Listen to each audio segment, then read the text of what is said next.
Hello there, lovely friend. I'm Juliana Gauthier, the Unbroken Woman.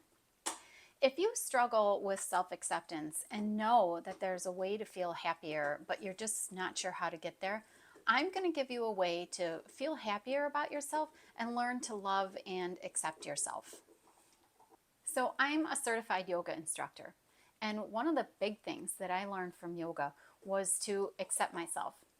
Some people in class are dancers and can do amazing poses and are totally flexible. They, are Instagram worthy poses that they're doing. I cannot do that. My body is not built like that. I am not made like that. I don't have that kind of flexibility. So I learned to love myself and accept myself for what I can and cannot do. There's a lot of stuff that I can do, and I'm pretty strong. So I accept myself for that. Being flexible and doing some of the things with your body that don't look natural, I'm not going to be able to do that. So I just accept that. It's one of those things. I'm just not built that way. There's nothing that I can do about it. So I accept it. Do I love it? It's not great. I wish it was better. But you know what? I can't change it. So I just learn to accept it. Self-acceptance is about meeting yourself where you are in that moment, in this life, on that particular day. It's about understanding and accepting yourself for who you are, warts and all. It's no different than if you had a child that was short and not athletic, and the acceptance you would have about them not becoming a basketball player, right? Having self-acceptance is about the same thing. Realizing that you do have other strengths. You may not have what it takes to be a basketball player, for instance, but you have other strengths. And you wouldn't love that child any less because they don't have those particular characteristics. It's the same concept to apply on yourself. Self-image is the picture that you have of yourself. It's the thoughts that you have about yourself, the things that you're capable of doing, the way that you picture yourself. The more negative self-image you have, the more negative picture you have of yourself, the more negative thoughts you're going to have. The more negative thoughts are going to generate negative feelings, and that's going to influence, is the word I'm looking for, how you show up in the world and how you behave and how you act and how you interact with people. So the more critical you are on yourself, the more critical, or the more harsh, or the more rigidity you're going to show up with in the world and to other people. And the opposite is true too. If you have a positive self-image, if you have good thoughts about yourself, if you have a good picture of yourself in your mind, if you have understanding of the things that you are capable of doing, you'll have more positive thoughts about yourself. The more positive thoughts you have, the more positive feelings you're going to have. And the more positive feelings you have, the more positive you're going to show up in the world, the more positive you're going to interact with people, the better you're going to be in interacting with just the people and in the world. My dog wants to say hi. So your self-image directly can impact how you show up in the world and how you interact with other people. So self-image is how you actually see yourself. Now, self-esteem is the opinion you have of yourself. If you have a low self-esteem, you're going to suffer from feelings of not being good enough. You're going to struggle to value yourself. And the opposite, someone who has a healthy self-esteem, they have a good sense of self-acceptance. They have a sense of their value and their worthiness. They feel deserving of love and success and attention. Now, the two affect each other. If you have a negative self-image, you're going to have a low self-esteem. You're going to feel bad about yourself. And then, of course, the opposite. If you have a positive self-image and feel good about yourself, you're going to have a healthy self-esteem and feel that you're worthy of those good things. Now, breaking that negative cycle and validating those positive things about yourself and focusing on those positive things versus the negative aspects of it is really where the shift starts to come in.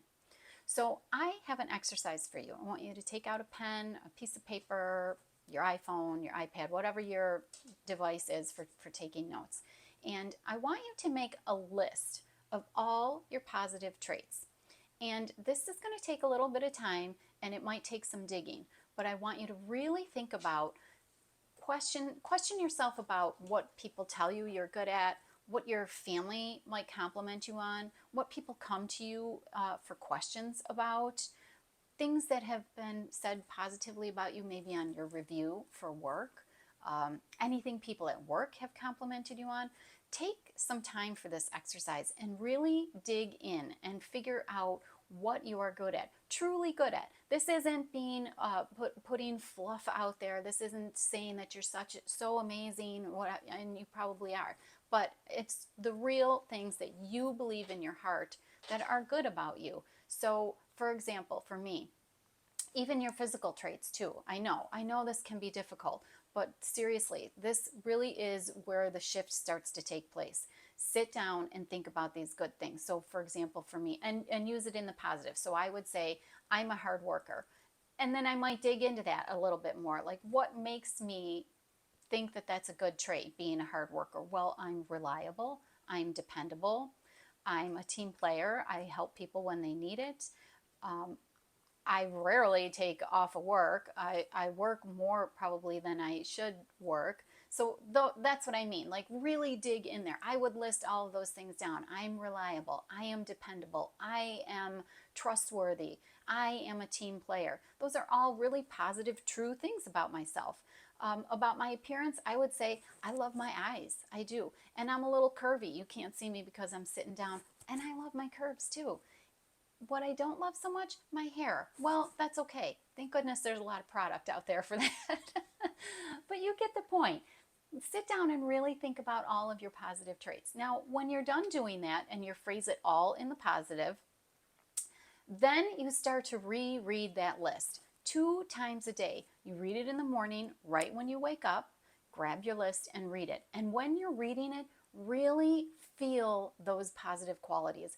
Feel as if that there was someone saying that to you, standing in front of you, telling you, you have beautiful eyes, telling you that you have great curves, telling you that you're a hard worker, you're reliable, you're dependable. And feel how good it feels to just soak in those compliments and soak in those really, truly believable, honest, great traits about yourself. So the next part of this exercise is about your weaknesses. Now, look, we all know we have weaknesses. We are flawed. We are human. This is what it means to be human. This isn't an exercise to attack yourself. So what I want you to do when you start thinking about things that you feel like are your flaws, instead of saying, I this or I that, I want you to insert the word she. So for example, for me, when I was doing this exercise, I was feeling like I let people walk all over me. So on my list, I put, she lets people walk all over her.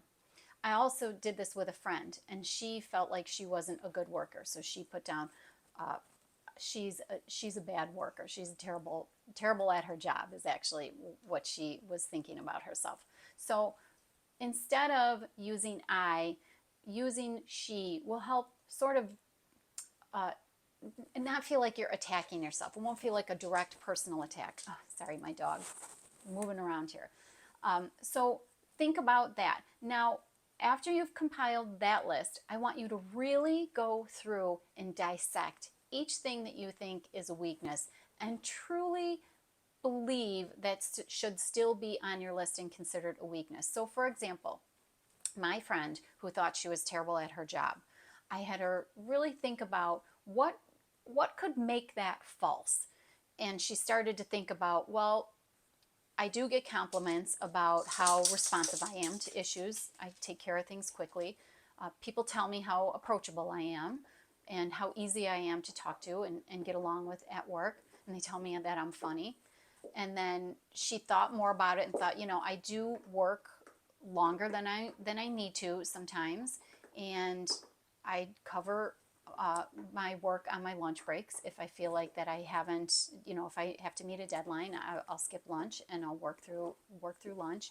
So it wasn't really true that she was a bad employee. What really she uncovered when she dug down was she felt like a bad employee because she had little kids and she took off, for doctor's appointments and illnesses. So in her head, she was telling herself she's a bad employee. But when she really dug down deep and saw what she was doing and the compliments she was getting and the good reviews she was getting and the fact that she was working to make up her time on her lunch breaks and on sometimes on weekends, it wasn't valid that she was a bad employee. It wasn't valid that she was terrible at her job. So she was able to actually cross that off her list. So that's what I mean. Really get in there and dissect what it is that you think is a weakness and see if you can invalidate it.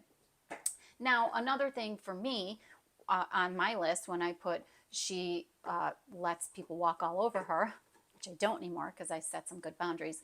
But when I was working through this, I did feel like that was valid. So I kept that on my list. Now, instead of beating myself up for that, or reminding myself how terrible I am because I let people walk all over me, you change that statement to something that's more encouraging and more positive. So for example, for me, she lets people walk all over her was changed to, I need help in creating boundaries and learning how to say no.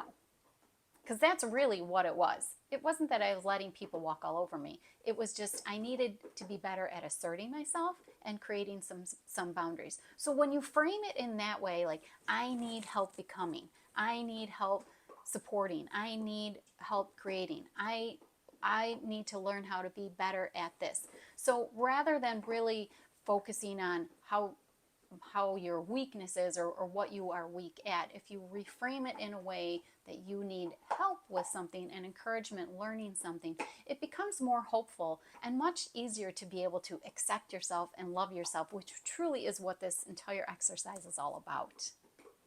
Acknowledging your imperfections this way is a much softer, much more loving approach to yourself. Look, we are all human, we are all flawed, no one is perfect, but it's about learning to love and accept yourself and be kinder to yourself about your imperfections. If you like these tips, please go ahead and subscribe and go to www.theunbrokenwoman.com/self-love and get my free 7-day self-love challenge. Thank you, and I'll see you next time.